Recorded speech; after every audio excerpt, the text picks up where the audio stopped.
घमंडी टीचर और अत्याचार। होशियारपुर में चंपक नाम का एक टीचर आया हुआ था। अरे भैया रामू, तुमको पता है एक स्कूल में चंपक नाम का टीचर आया हुआ है। हाँ भैया, मैंने भी ये बात सुनी है। मैं तो सोच रहा हूँ अपने रोहन को उस टीचर के पास से पढ़ा दूं। स्कूल में तो वो पढ़ाई करेगा ही करेगा, साथ ही घर में भी उसके पास ट्यूशन के लिए चला जाएगा। हाँ भैया रामू, तुम सही बोल रहे हो। मैं भी अपनी बेटी प्रिया को उस टीचर के पास ही भेज दूंगा। दोनों आपस में बात करके अपने अपने घर चले जाते हैं। अरे सुनीता, भगवान कहाँ हो? सुनती हो? हाँ हाँ बोलिए भीमा जी, मैं सब कुछ सुन रही हूँ। क्या बात है? मैंने सुना है चंपक नाम का एक टीचर आया हुआ है। उसने MBBS की डिग्री हासिल की है। अगर हमारी प्रिया उससे पढ़ेगी तो वो भी एक अच्छी छात्र बनेगी और अच्छी पढ़ाई करने के बाद वो भी हमारा नाम रोशन करेगी। लेकिन भीमा जी, हमारी बेटी एक लड़की है। क्या लड़की को स्कूल भेजना सही नहीं होगा? हाँ हाँ, क्यों नहीं। आखिर हमारी लड़की किसी लड़के से कम थोड़ी ना है। इतना कहकर भीमा खाना खाकर सो जाता है और अगली सुबह अपनी बेटी प्रिया का एडमिशन करवाने के लिए स्कूल में चला जाता है। थोड़ी देर बाद प्रिया का एडमिशन स्कूल में हो जाता है, जिसके बाद प्रिया अगले दिन से स्कूल जाने लगती है। बच्चों, तुम लोगों ने होमवर्क किया है या नहीं? जिसने होमवर्क नहीं किया वो खड़े हो जाएं। टीचर की बात सुनकर कुछ बच्चे खड़े हो जाते हैं कि तभी वहां पर प्रिया आती है और बोलती है, सर, क्या मैं अंदर आ सकती हूँ?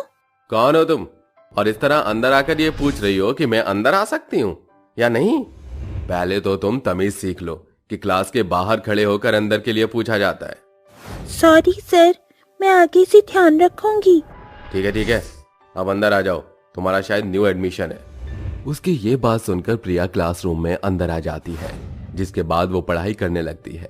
छुट्टी के बाद प्रिया अपने पिता का इंतजार करने लगती है, लेकिन उसके पिता वहां पर नहीं आते। प्रिया को अपने पिता का इंतजार करता हुआ देख रोहन बोलता है, अरे तुम तो न्यू लड़की हो ना, तुम यहाँ पर किसका इंतजार कर रही हो? वो दरअसल मेरे पिताजी ने कहा था कि तुम स्कूल के बाहर ही खड़े रहना, वो आकर मुझे ले जाएंगे, इसीलिए मैं इंतजार कर रही हूँ। अरे तुम मेरे साथ चलो, मैं तुम्हें घर तक छोड़ दूंगा।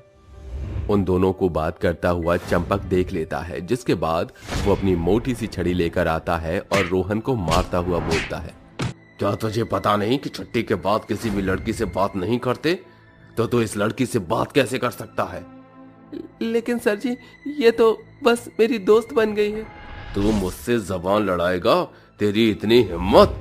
रुक जा, मैं अभी तुझे सबक सिखाता हूँ। इतना कहकर चंपक मोटा वाला डंडा ढूंढने के लिए अंदर जाता है कि तभी वहां पर प्रिया के पिता आ जाते हैं और ये देखकर चंपक बाहर नहीं आता और खुद से बोलता है, इन बच्चों ने तो मेरी नाक में दम कर रखा है, मैं कल इनको बताऊंगा। प्रिया के पिता उन दोनों बच्चों को साथ लेकर चले जाते हैं और अगली सुबह एक बार फिर प्रिया क्लासरूम में बैठी होती है और वो अपने नोटबुक पर कवर चढ़ाना भूल जाती है कि तभी वहां पर चंपक आता है और उसकी नोटबुक पर कवर न देखकर उसको गुस्से में बोलता है, खड़ी हो जा, तेरी नोटबुक पर कवर क्यों नहीं है?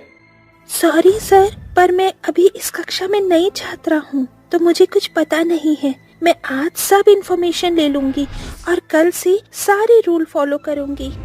नहीं तो खड़ी हो जा, वरना मैं तुझे नहीं छोड़ूंगा। लेकिन सर। तू नहीं मानेगी ना? रुक जा, आज तेरी खैर नहीं। इतना कहकर चंपक उसको बहुत ही ज्यादा मारने लगता है। थोड़ी देर बाद जब चंपक देखता है कि प्रिया के हाथ पर निशान पड़ गए हैं, ये देखकर चंपक थोड़ा डर जाता है और प्रिया को डराता हुआ बोलता है, सुन प्रिया, अगर तुझसे कोई ये बोलता है कि तेरे हाथों पर ये निशान कहाँ और कैसे आए, तब तू ये बोलेगी कि तूने अपना होमवर्क नहीं किया था, जिस वजह से तुझे सजा मिली थी। अगर तूने मेरा नाम कहीं भी लिया कि मैंने तुझे इतनी बेरहमी से मारा है, तो फिर तेरी खैर नहीं, समझी तू? ठीक है, मैं ऐसा ही बोलूंगी, लेकिन सर आप मुझे मत मारिए। थोड़ी देर बाद छुट्टी हो जाती है, जिसके बाद प्रिया अपने घर चली जाती है। ऐसे ही अब दिन बीतने लगे और स्कूल में चंपक अपने बच्चों के ऊपर इस तरह अत्याचार करते रहता। उसको कहीं भी कोई भी दिक्कत या परेशानी होती तो वो अपना गुस्सा बच्चों पर उतार दिया करता। एक बार की बात है, चंपक अपने घर से स्कूल की तरफ आ रहा था। आज उसको स्कूल आने में देरी हो गई। वहीं दूसरी तरफ प्रिया और रोहन दोनों ही साथ में आ रहे थे। तभी रोहन और प्रिया देखते हैं उनका टीचर फोन पर किसी से बात करते हुए चिल्लाते हुए आ रहा है। हाँ हाँ, मैं तुझे तेरे सारे पैसे लौटा दूंगा, लेकिन तू मुझे ब्लैकमेल मत कर। अपने टीचर को इतना परेशान देखकर बच्चे अपने टीचर के पास जाने लगते हैं कि तभी एक कार आती है और चंपक को उड़ाकर चली जाती है। ये देख रोहन और प्रिया बहुत ही डर जाते हैं, लेकिन हिम्मत नहीं हारते और रोहन अपने टीचर के पास जाता है और उसका फोन उठाकर एम्बुलेंस को फोन करता है। थोड़ी देर के बाद एम्बुलेंस आ जाती है और दोनों बच्चे अपने टीचर को लेकर हॉस्पिटल चले जाते हैं। कुछ देर बाद जब उसके टीचर को होश आता है, अपने टीचर को होश में देखकर प्रिया बोलती है, सर आप इतनी चिंता में क्यों हो? नहीं नहीं बच्चों, मैं चिंता में नहीं हूँ। तुम्हें ऐसा क्यों लग रहा है कि मैं चिंता में हूँ?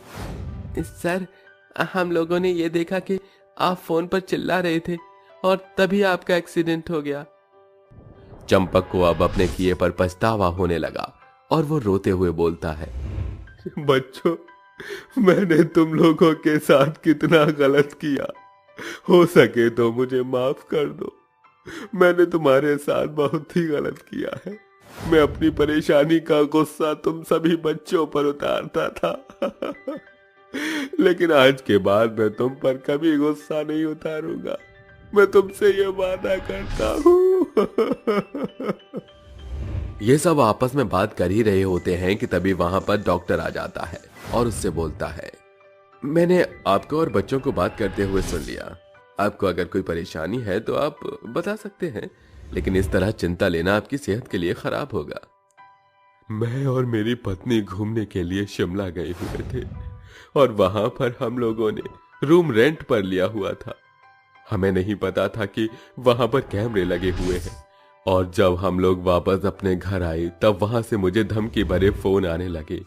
उन लोगों ने मुझे ब्लैकमेल करना शुरू कर दिया कि मेरी प्राइवेट पिक्चर्स वो सोशल मीडिया पर अपलोड कर देंगे।